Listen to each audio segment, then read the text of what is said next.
శ్రీ గురుభ్యో నమః. Science versus arts, జ్ఞానం వర్సెస్ కళ, శాస్త్రం వర్సెస్ పురాణ ఇతిహాస. సైన్స్ అంటే ఏమిటి? ఉన్నది ఉన్నట్టు చెప్పేది సైన్స్. ఆర్ట్ అంటే ఏమిటి? ఉన్నదానికి కొన్ని తొడుగులు తొడిగి నీ మనస్సును రంజింపజేసేది, అది కళ. కళాజ్ఞానంలో సత్య అనృతాలు మిశ్రంగా ఉంటుంది. శంకరుల రచనలు చూడండి. మీరు కవిత్వం తీసుకుంటే కవులు వర్ణించే విధంగా వస్తువులుంటాయా? నీ ముఖం చంద్రబింబం అంటారు ఒక ప్రియుడు ప్రియురాలతో. అదేవిధంగా స్త్రీ శరీర సౌందర్యం చాలామంది కవులు వర్ణిస్తుంటే భర్తృహరి ఏమన్నాడు తెలుసా?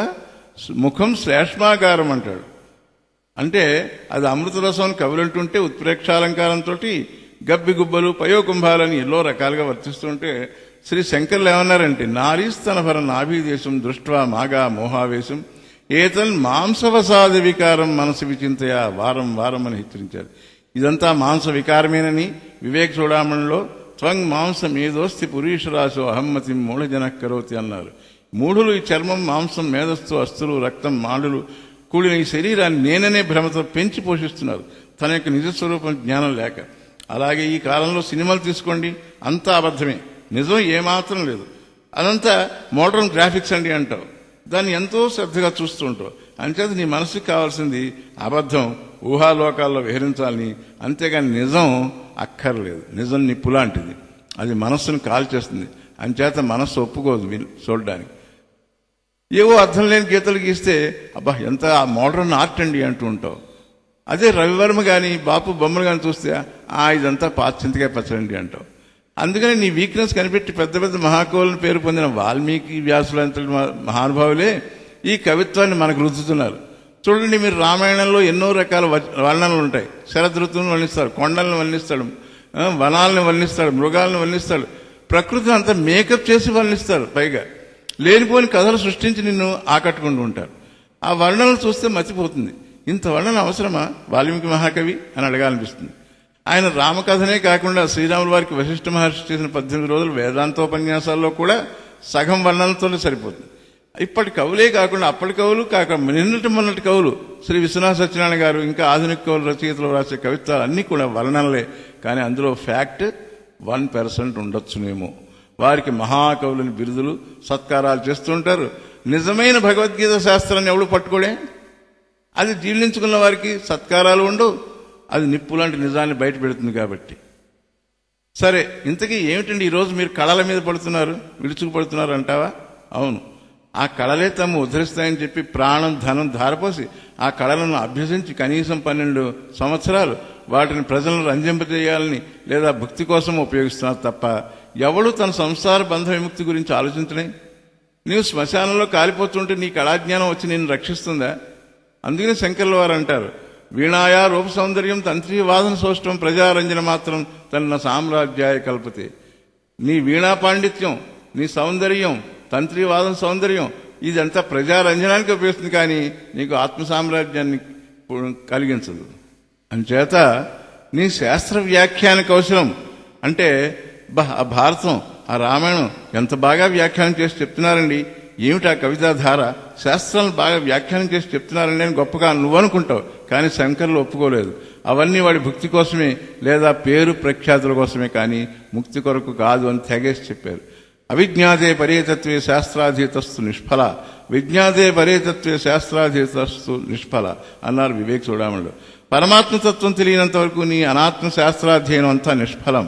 పరతత్వం తెలిసిన తర్వాత కూడా నీ శాస్త్రాధ్యయనం నిష్ఫలం అని శాస్త్ర పాండిత్యంతో తర్క వ్యాకరణ న్యాయ పండితులను వెక్కిరిస్తూ జీవిత గమ్యమైన ఉపనిషత్తు, గీతాగమ్యమైన ఆత్మతత్వం తెలుసుకొని వారందరినీ హెచ్చరించడం కోసం, అంతేగాని వారిని కించపరచాలి కాదండోయ్ మామీయలాగా. అంచేతనే నీకు ఆత్మజ్ఞానం బ్రహ్మజ్ఞానం బోధించే శృతి స్మృతులను అధ్యయనం చేయమని శంకరులు సలహా. నీ ఊహల్లోంచి, నీ మాటల్లోంచి, నీ కళల్లోంచి నీ బయటికి రా. సత్యమేదో అసత్యమేదో తెలుసుకో. అనిత్యం అసుఖం ఈ ప్రపంచం అని తెలుసుకో. నీ యవ్వనం 3 నాళ్ల ముచ్చటని తెలుసుకో. 60 ఏళ్ళు వచ్చినా ఇంకా రవీంద్ర భారతిలో నాటకం చూడడానికి లేక సంగీత కచేరీలు వెళ్ళడానికి వెళ్ళే నీ ధోరణిని మార్చుకో. జ్ఞానం అనే టిక్కెట్ రిజర్వ్ చేసుకో. భగవద్గీత అనే కౌంటర్ దగ్గర దొరుకుతుంది. ఆలస్యం చేయకు. మరణం అనే రైలు ఎప్పుడు వస్తుందో తెలియదు. ఈ క్షణమో మరుక్షణమో రాగానే ఎక్కేయచ్చు, టిక్కెట్ ఉంది కాబట్టి. అందుకనే త్యాగరాజుల వారు పూరీ కళ్యాణి రాగంలో జ్ఞానమొసగరాదా గరుడ గమన అని అంతా నేననే జ్ఞానమొసగరాదా అని వాపోయాడు. సంగీత సాహిత్య నాట్య కళలన్నీ కూడా మంచివే, భక్తితో రంగరించితే. భక్తి లేని సంగీతం గాని, భక్తి లేని సాహిత్యం గాని, భక్తి లేని కవిత్వం గాని, భక్తి లేని కూచిపూడి నృత్యాలు గాని ఎక్కడైనా ఎప్పుడైనా రాణించినట్లు చరిత్రలో లేదు. అందుకనే త్యాగరాజు సంగీత జ్ఞానము భక్తి విన సన్మార్గము కలదే మనస అన్నారు ధన్యాసి రాగంలో. అలాగే తెలిసి రామచంద్రుని చేయు మా మనస అని పూర్ణ రవిచంద్రిక రాగంలో, మోక్షము కలదా భువిలో జీవన్ముక్తులు కాని వారులకు అని సారమతి రాగంలో, ఇలాగే అన్నమయ్య కూడా తెలిసితే మోక్షము తెలియకున్న బంధము అని భావములోన బాహ్యములోన బ్రహ్మమొక్కటే పరబ్రహ్మమొక్కటే అని వారి పాటలు ఎంత రంజం చేస్తున్నాయో చేస్తున్నాయో మనిషిని. అదేనండి మనుషులంతా కాస్తంత కళాపోషణ ఉండాలి కదండి, లేకపోతే మనిషికి గొడ్డుకి తేడా ఏంటి అని రావు గోపాలరావు సినీ యాక్టర్ డైలాగులు చెప్పొచ్చు. కానీ అదే డైలాగ్ శంకరులు జ్ఞానవిహీన పశుభి సమాన అని జ్ఞానం లేనివాడు కూడా ద్విపాద పశువే అని హెచ్చరించాడు. యోగ వాసిష్టంలో వశిష్ఠ మహర్షి ఏకంగా గాడిదలు కీటకాలు మలంలోని పురుగులు అన్నాడు కూడా. గీతలో కూడా మనుష్యాధమాహ మూఢాహ నరాధమాహ అన్నాడు. రాక్షసీ ప్రకృతి కలవారు. సరే అదంతా వదిలిపెట్టండి, ఇప్పుడు మీ బాధ ఏమిటండి చెప్పండి అంటావా? ఏమీ లేదు. వేదమాతే అయ్యో ఈ జన్లో అత్యంత మలభూయిష్టమైన మాంసమైన దేహాన్ని నేను కాదని తనకే గోచరిస్తున్నా చెప్తున్నా భాగ్యహీనులే తన విశుద్ధమైనటువంటి తత్వాన్ని తెలుసుకోలేకపోతున్నారే అని శంకరాచార్యుల వారు వాపోయినట్టే.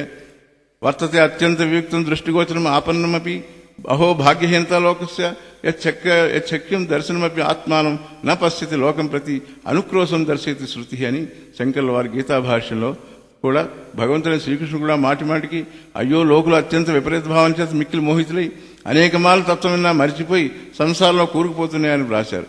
అంచేత సైన్స్ అంటే నిజం చెప్పేది, దాన్నే శాస్త్రం అంటారు. అదే వేదాంత శాస్త్రం. తక్కినవి అన్నీ కూడా అనాత్మ శాస్త్రాలు, భక్తి కోసం ఉపయోగించేవి. అవన్నీ రిలేటివ్ సైన్సెస్, అబ్సల్యూట్ సైన్స్ కాదు. అంచేత అవన్నీ వదిలేసి భగవద్గీతని పట్టుకోండి అని పెద్దల సలహా.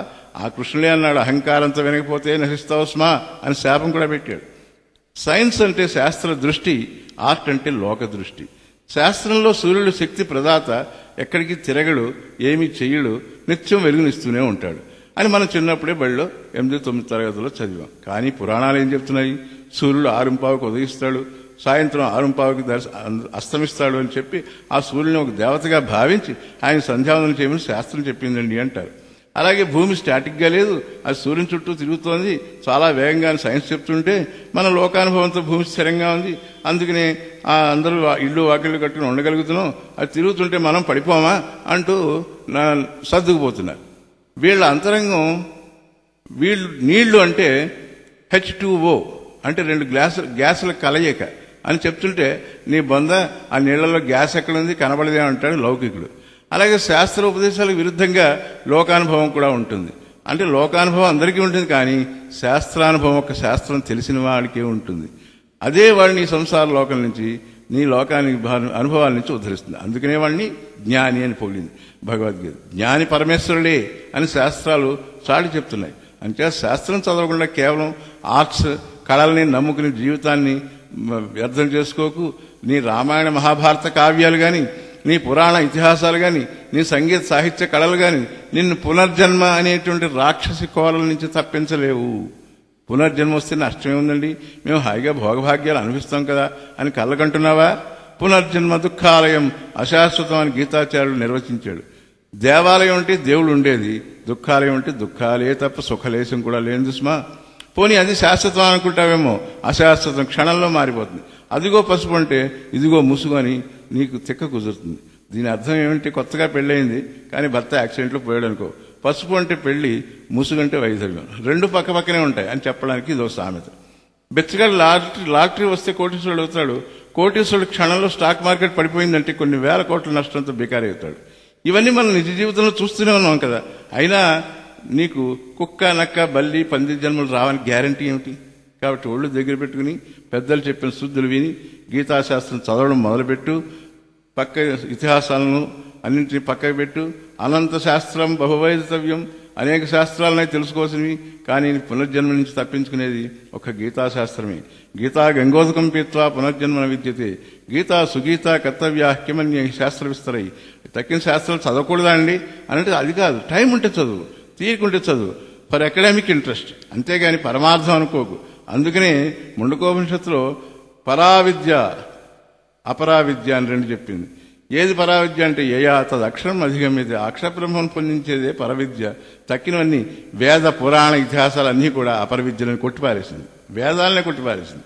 చూసా ఉపనిషత్తు ఋషి యొక్క ఆవేదన. సరే, ఇంతటితో ఈ చర్చ ముగిద్దాం. సర్వే జనా సుఖినో భవంతు. ఓం తత్సత్.